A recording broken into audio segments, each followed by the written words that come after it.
I think that that probably spoke to him because as a business owner now, I think nobody cares as much about your business as you do.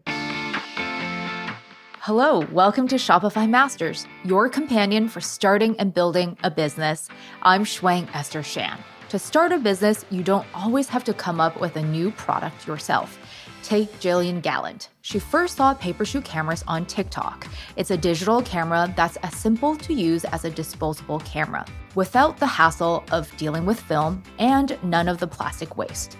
Papershoot cameras were only available in Asia at the time, so she saw an opportunity to bring it into a new market. Jillian is here today to talk about how she went from seeing the product online to becoming the exclusive distributor in North America, and how she scaled Papershoot Camera to a multi-million-dollar business with more than 70,000 customers.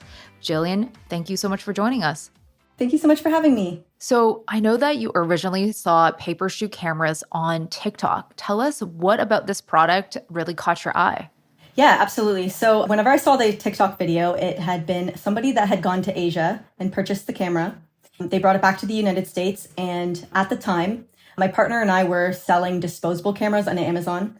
During the pandemic, we started an Amazon business. And so we were finding products to sell. And one of the most popular things that we were selling was disposable Kodak, Fuji cameras. It was definitely coming back as a trend. And so whenever I saw this camera being talked about in this TikTok video, she had described it like taking photos like a disposable camera, but it was digital. So there's not a limitation on the amount of photos. You don't have to get them developed. And the camera that she was holding was super cute, had different designs on it. I just knew this product was going to be something special. And so I wanted to get involved with it. And who did you envision as a user of a Papershoot camera? So because I found it on TikTok, I really think that the demographic that I thought was going to really enjoy this was sort of the younger millennials and the Gen Zs, sort of like the TikTok age, because I think with the older generations, whenever you are not used to technology, you want the latest and greatest. But younger generations that grow up with technology, they kind of don't remember a time where they didn't have it. And so sometimes they like going back to sort of a nostalgic feeling or back to a little bit more simplicity because they're used to the latest and greatest. That, you know, the latest iPhone doesn't impress as much as something that kind of just goes back to basics and gives them a break from the technology.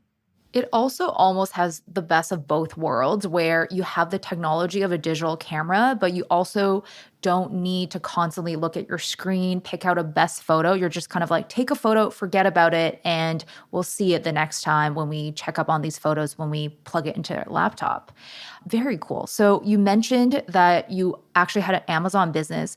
What other experience did you have within the e-commerce space?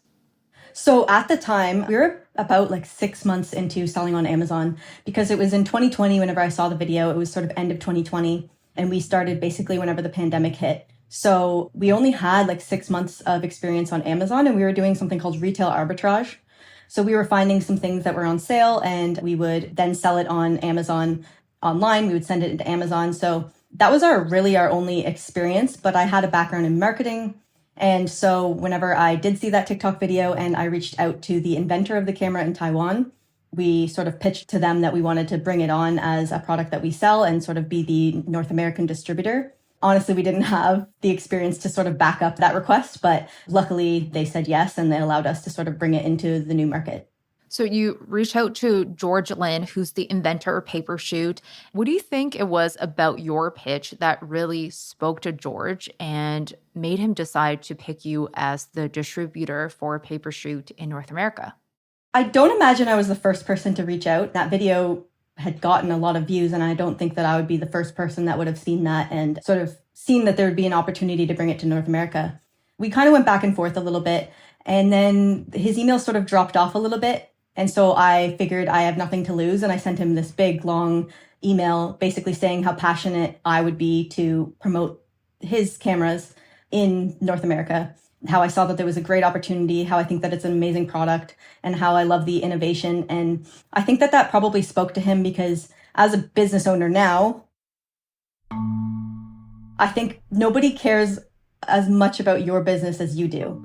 And so if somebody actually has that passion behind wanting to work with you and going to basically put in the work and the time and the effort to really take care of your baby, because that's what it is. Like business owners, their business is their baby. So I think just sort of the passion that I portrayed in that email to him, I think that did speak to him and sort of give us that opportunity for him to see that we would be a really good fit for his product.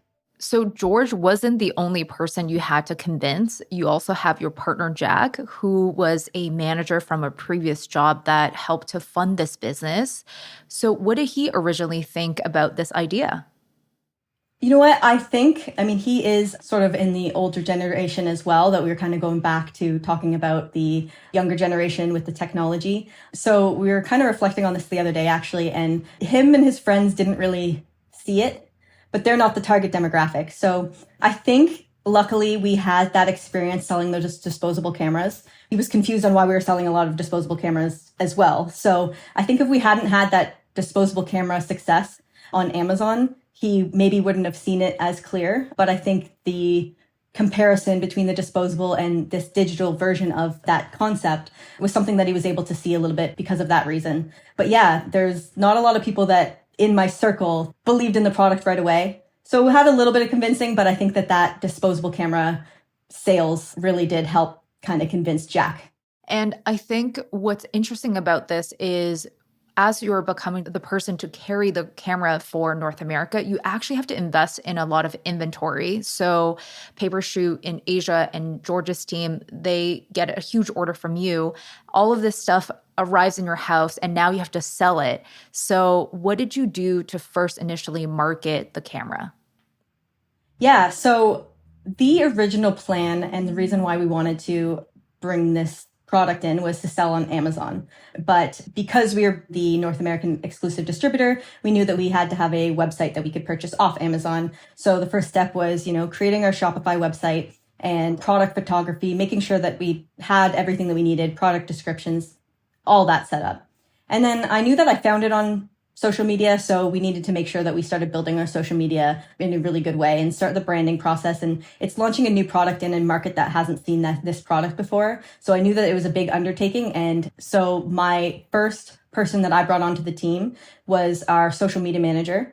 I knew that this was an important role because social media is how I found it and how it went viral and how I wanted to sort of promote it as well. So we did a lot of social media. We still do a lot of social media. That was our main marketing plan, was to just get a bunch of content out there, showcase the product, tell people about the product, and go from there. So aside from setting up the website, our social media setup was next in line.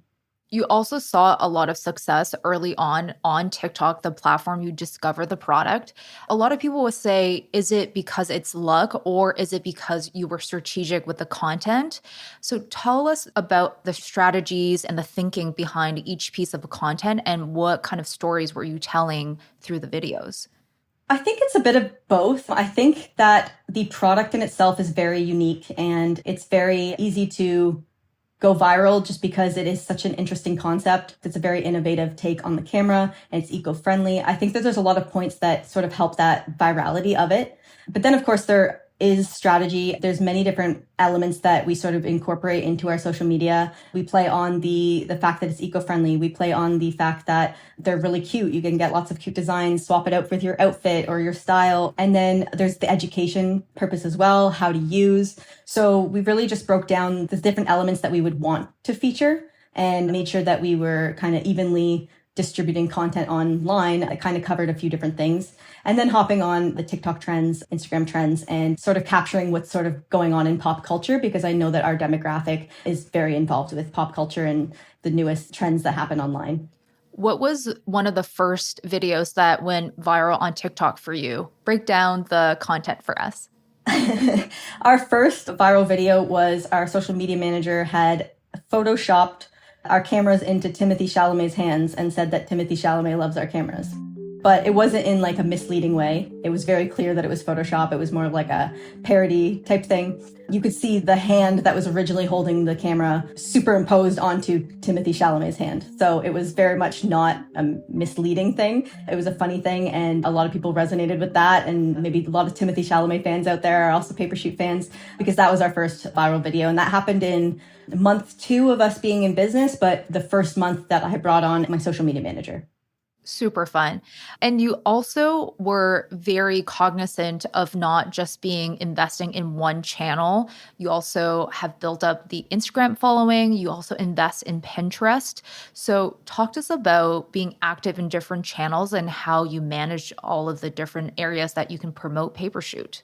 Yeah, absolutely. My social media manager, she's awesome. And that is why I definitely wanted to bring her on right away. So with TikTok and Instagram, we use a lot of the same videos for TikTok videos onto Instagram Reels. And then we make sure that our feed posts are a little bit more, like, I think of an Instagram profile as kind of like a website. So you're going to want to make sure that you have information about the product. You're going to want to make sure that you have photo examples and lots of information that people can sort of go to and browse. While TikTok videos and Reels are sort of, it lives in the For You page or the Explore page on Instagram. And people don't really go back to the videos. It's sort of like a right now, and while an Instagram feed is a longevity play. So it sounds like Instagram is almost the business portfolio where people can find information. And then TikTok is where you grab the attention and bring people into the now. What about Pinterest? What are you doing on that platform? So with Pinterest, we're going with like sort of an aesthetic and a design sort of approach. We make different pins every single day. We post some videos that we've done on TikTok and Instagram as well. And it's a lot of things where like, it'll be like travel ideas, because it's a great product to bring on while you're traveling, or matching our cameras to your outfit, because a lot of people get inspiration for design, creativity, art. It has a very different demographic on Pinterest. While it definitely shares some demographic with TikTok and Instagram, it is definitely with more of the looks and the aesthetic that is on Pinterest. So we try to translate that angle onto Pinterest. All of these channels sound like these are earned channels where you're bringing more people into the universe that is Papershoot. How are you transitioning that audience into an owned audience, be it newsletters or SMS marketing or any other channels that you're experimenting with? So we do have an email newsletter sign up on our website, which is great. We built that out right from the first time we launched the website. And we've built a great list of people that are super engaged with our content.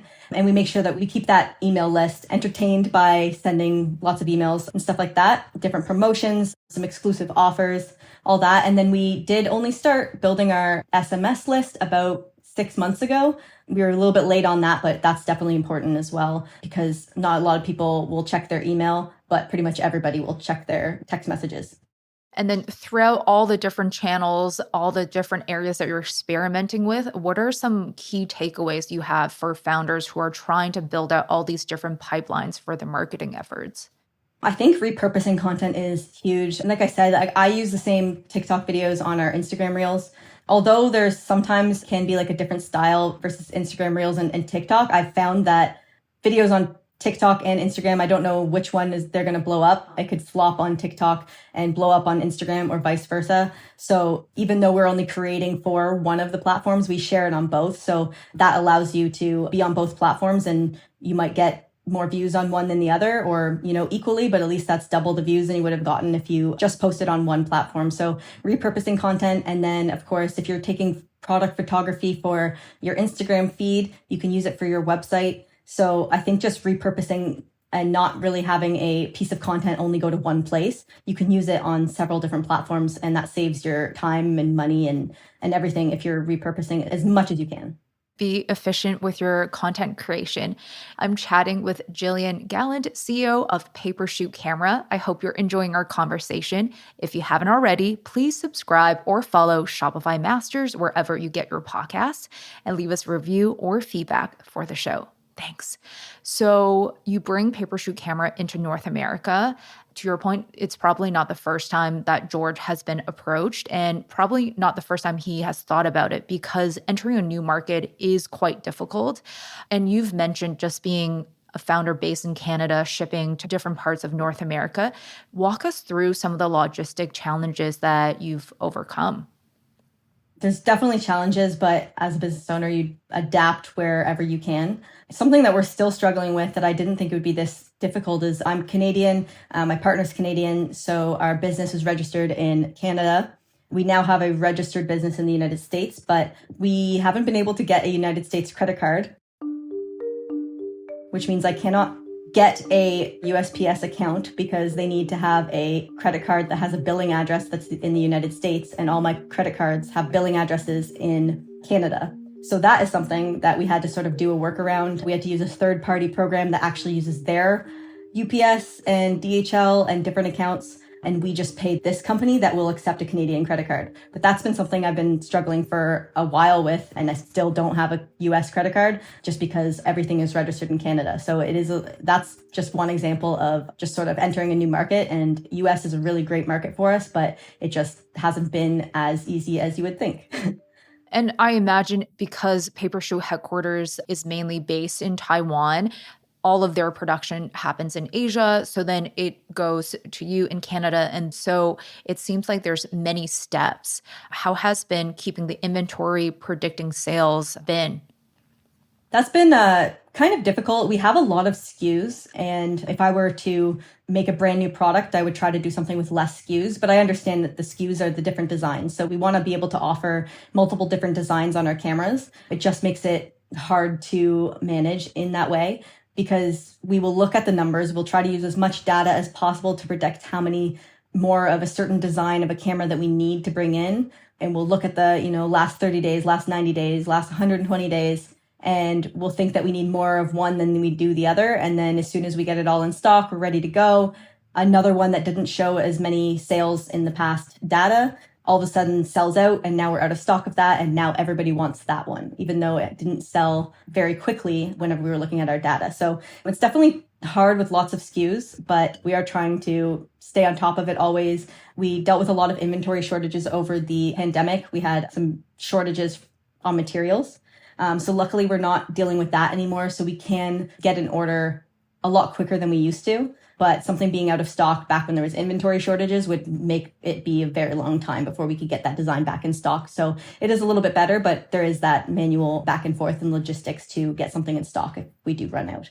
And how are you personally learning more about data and analyzing the data that you do have to help make better decisions about ordering and managing inventory? Data is very key for businesses that are online. It's really great to use the Shopify dashboard to see where referring sites are coming from. So where the visitors are coming from, whether that's like for marketing or which landing page they're landing on. So that would associate with a specific ad that we're running. It really does help with the analytics to understand what marketing is working for us. And then, of course, like I said, with the inventory, while it hasn't always been completely accurate with just the trends of our customers and what they would like, it is accurate to see what has sold and how much we can predict moving forward. Because whenever you're purchasing bulk inventory and you're making bulk orders, you want to be able to order what is going to move the fastest so that your money's not sitting there in inventory, which makes it difficult to turn over. Analytics is definitely good. We download it and analyze it all the time just to make sure that we're making the right decisions for our business.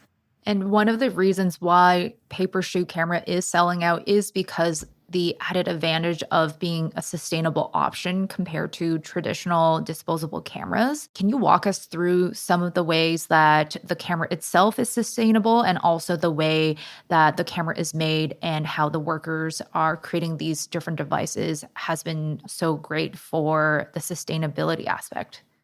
George Lynn, the inventor of Paper Shoe, he loves film photography. This digital camera was inspired by the feel of film photos.